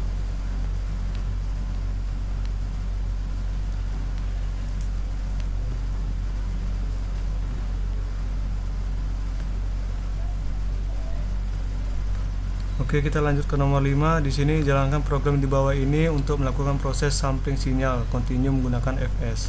Di sini ada programnya, dan amatilah hasilnya dan bandingkan dengan sampling sinyal menggunakan Ts. Berikan pembahasan berdasarkan perbedaannya. Nah, jadi sini sudah saya buat programnya. Di sini jadi percobaan ini mirip dengan percobaan sebelumnya ya, namun proses sampling dilakukan menggunakan frekuensi sampling. Nah, atau Fs secara langsung. Nah, jadi parameter yang digunakan itu adalah A-nya atau amplitudenya itu 5, frekuensinya itu 3 Hz, dan Fs-nya itu 30 Hz frekuensi samplingnya. Nah, jadi sinyal kontinu itu dibuat menggunakan ini S1 A kali sin buka kurung 2 kali pi kali t kali f tutup kurung. Untuk sinyal diskritnya menggunakan yang ini, yang n ini, n sama dengan buka kurung 0.2 Fs kurang 1 tutup kurung per Fs, dan S2 sama dengan A kali sin buka kurung 2 kali pi kali n kali f tutup kurung. Nah, kemudian kita run section aja untuk menampilkan grafiknya. Nah, di sini grafik menampilkan sinyal kontinu dan titik-titik hasil samplingnya. Nah, jadi berdasarkan analisisnya, frekuensi sampling 30 Hz cukup besar dibandingkan frekuensi sinyal 3 Hz. Nah, sehingga bentuk sinyal diskrit dapat mengikuti bentuk sinyal kontinu dengan baik. Nah, hal ini menunjukkan bahwa semakin tinggi frekuensi samplingnya, maka semakin akurat representasi sinyal diskrit terhadap sinyal kontinu. Nah, jadi untuk perbedaannya itu untuk pada percobaan nomor 4 tadi, sampling itu ditentukan berdasarkan periode sampling atau TS. Nah, periode samplingnya itu menunjukkan jarak waktu antara dua sampel berturut-turut. Nah, sedangkan pada percobaan nomor 5 ini, sampling ditentukan langsung menggunakan frekuensi sampling atau Fs. Nah, frekuensi sampling menunjukkan berapa banyak sampel yang diambil setiap detiknya. Nah, ini dapat dilihat di sini, setiap detiknya dia berapa gitu apanya, sampel yang diambil setiap detiknya. Nah, jadi walaupun menggunakan parameter yang berbeda, jadi kedua metode tersebut sebenarnya memiliki hubungan matematis yang sama, yaitu Fs sama dengan 1/Ts. Ini mana tadi? Nih.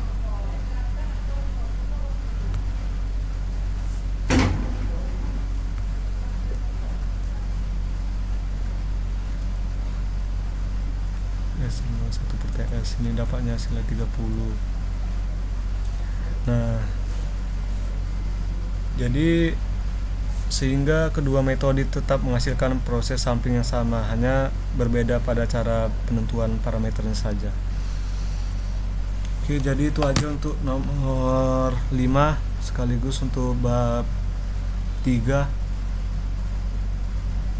Oke, kita lanjut ke praktikum keempat, dimana di sini tentang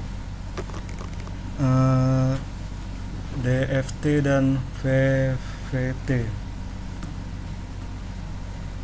Nah, di sini yang pertama tuliskan fungsi diffs ini pada MATLAB. Di MATLAB sudah saya buat ini. Dan untuk yang soal kedua, suatu sinyal X buka kurung 0 tutup kurung sama dengan 1, kemudian X buka kurung 1 tutup kurung sama dengan 2, kemudian X buka kurung 2 tutup kurung sama dengan 2, kemudian X buka kurung 3 tutup kurung sama dengan 1, dan X tutup kurung buka kurung N tutup kurung sama dengan 0.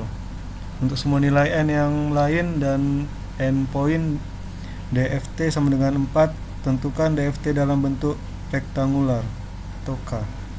Jalankan program berikut ini dan amati hasilnya serta buktikan dengan perbandingan analitik secara manual.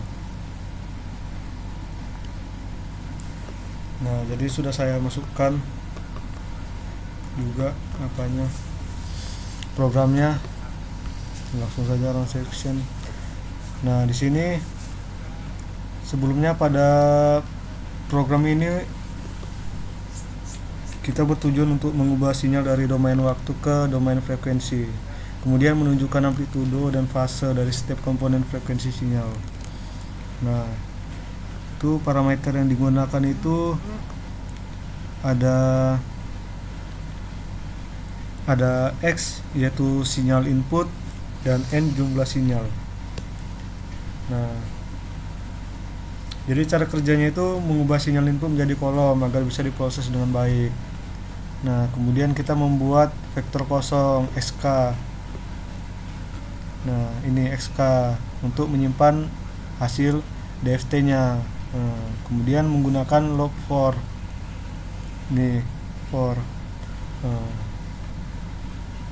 Itu menggunakan rumus XK buka kurung K tambah T tutup kurung. Sini dapat dilihat.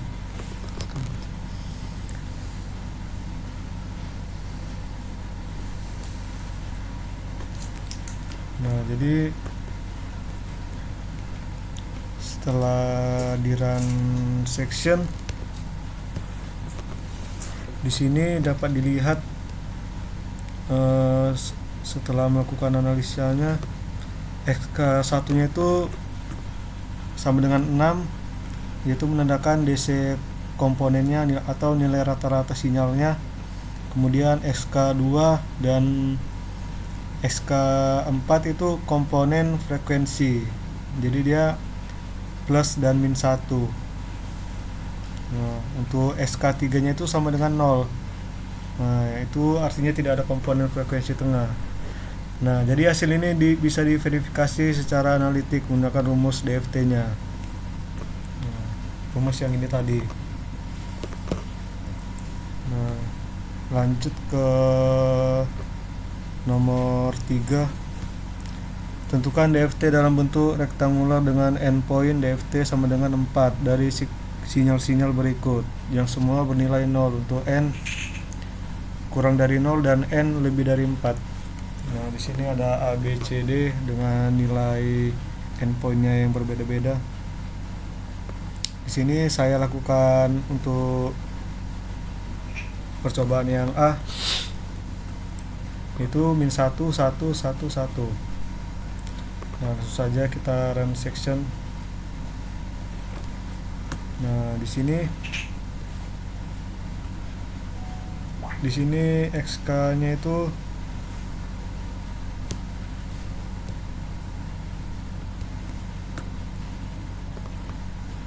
dapat dilihat di sini ada yang positif 2, ada yang negatif 2. Nah, itu nilai rata-rata sinyalnya. Nah,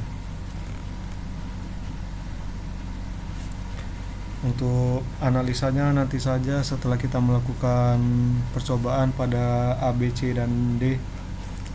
Kemudian lanjut ke yang B.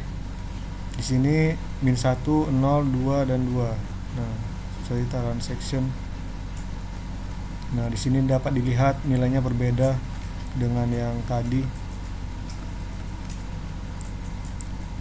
Nah,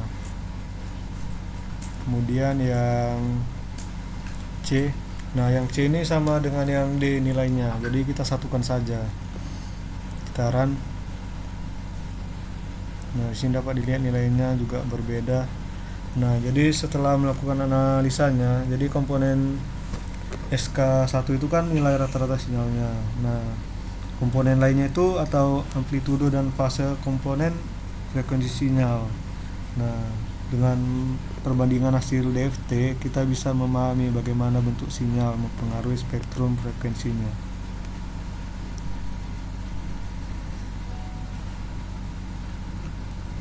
Oke, jadi itu aja untuk nomor 3. Oke, kita lanjut ke nomor 4. Di sini disuruh tuliskan fungsi ini idif st ini berikut pada MATLAB. Nah, sini ada programnya dan sudah saya masukkan di sini dan sudah saya simpan save dengan nama program yang sudah disuruh di soal ini. Kemudian nomor 5, tentukan inverse DFT N dari K dalam bentuk rektangular berikut. Nah, jalankan program berikut dan amati hasilnya serta buktikan dengan perhitungan analitik secara manual. Nah, di sini sudah saya masukkan programnya. Jadi langsung saja kita coba dengan perhitungan dengan program. Nah, di sini dapat dilihat nilainya itu 1212 gitu. Nah, dan untuk secara teori atau analisis manual saya juga sudah buat di sini. Nah, di sini perhitungannya, rumus yang digunakan sama pada program. Nah, untuk X0 nya tadi sama 1, X1 nya itu 2, kemudian X2 nya itu 2, X3 nya itu 1. Nah, jadi hasil akhirnya ini. Nah, jadi sesuai lah dengan yang di program nilainya. Nah, jadi dapat dibuktikan bahwa yang dari program ini sesuai dengan perhitungan manual. Oke, itu aja untuk nomor. Oke, kita lanjut ke nomor 7. Nah, di sini disuruh jalankan program berikut ini untuk menentukan FFT dari suatu sinyal X buka kurung K tutup kurung sama dengan 0,8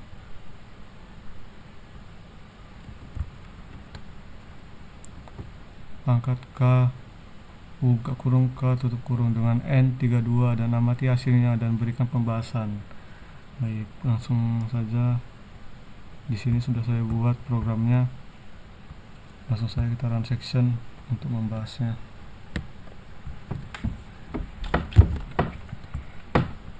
Nah, di sini untuk grafik yang pertama itu magnitudo FFT. Nah, grafik pertama ini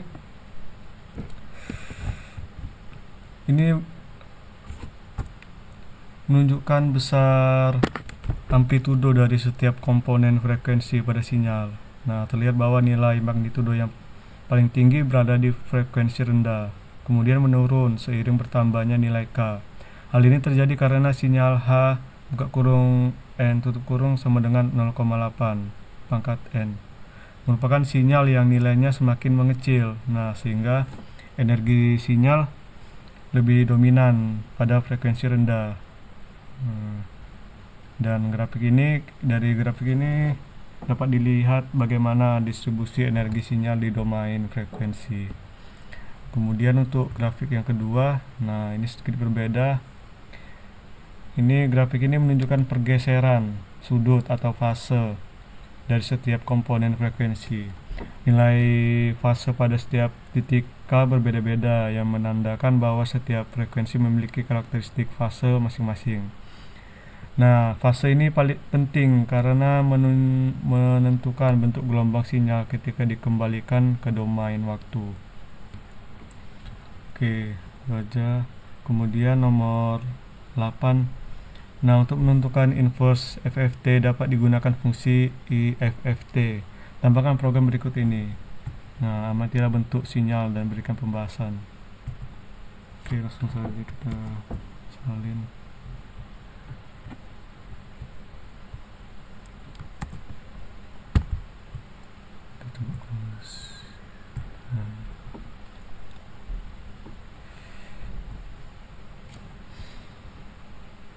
Oke, nah di sini untuk grafik yang pertama itu dan kedua masih sama seperti soal nomor 7 tadi. Nah, untuk grafik yang ketiga ini, nah grafik yang ketiga ini adalah hasil dari inverse FFT yang ditampilkan menggunakan IFFT. Nah, grafik ini menunjukkan sinyal yang telah dikembalikan dari domain frekuensi ke domain waktu. Nah, terlihat bahwa bentuk sinyal dihasilkan kembali menyerupai sinyal awal, yaitu 0,8.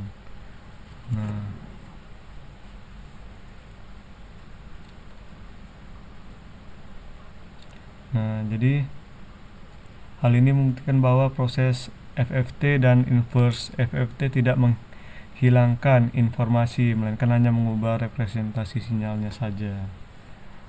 Nah, jadi dari ketiga grafik tersebut dapat disimpulkan bahwa FFT digunakan untuk menganalisis sinyal di domain frekuensi.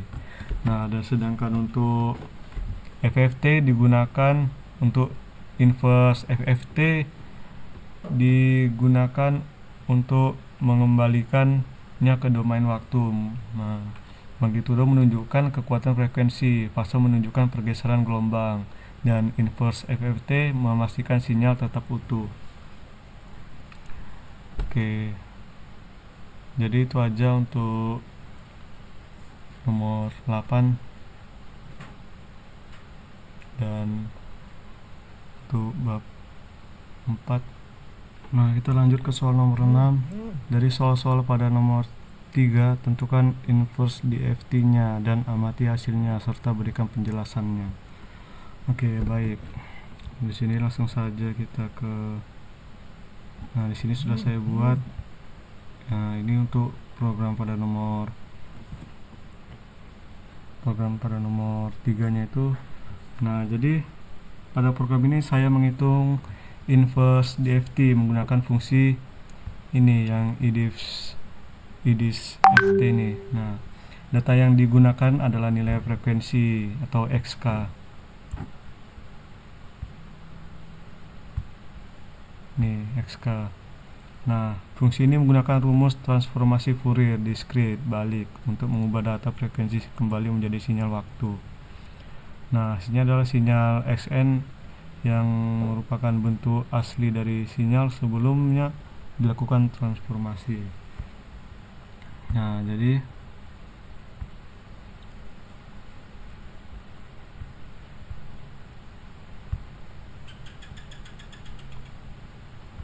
setelah di run section, nah inilah apanya.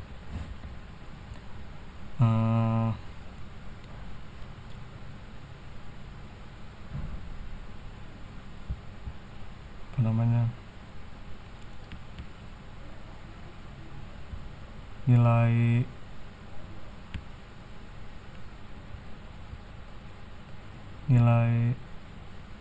dari X nya itu, yaitu inverse DFT nya. Setelah di inverse didapatlah nilainya ini. Nah, jadi kita bisa juga coba sesuai pada nomor 3 itu kan ada 3, ada A, B dan C, D juga. Nah, di sini coba aja kita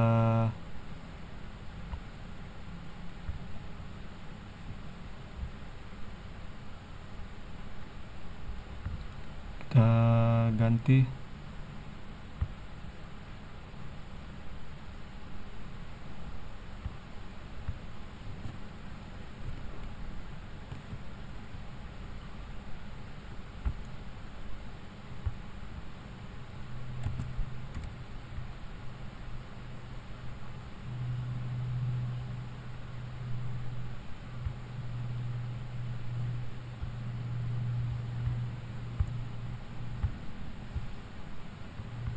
Nah, dapat dilihat bahwa hasil dari inverse DFT nya itu berubah. Nah, jadi itu aja untuk nomor 6. I just had to let you know you're. She had me, baby, boom, she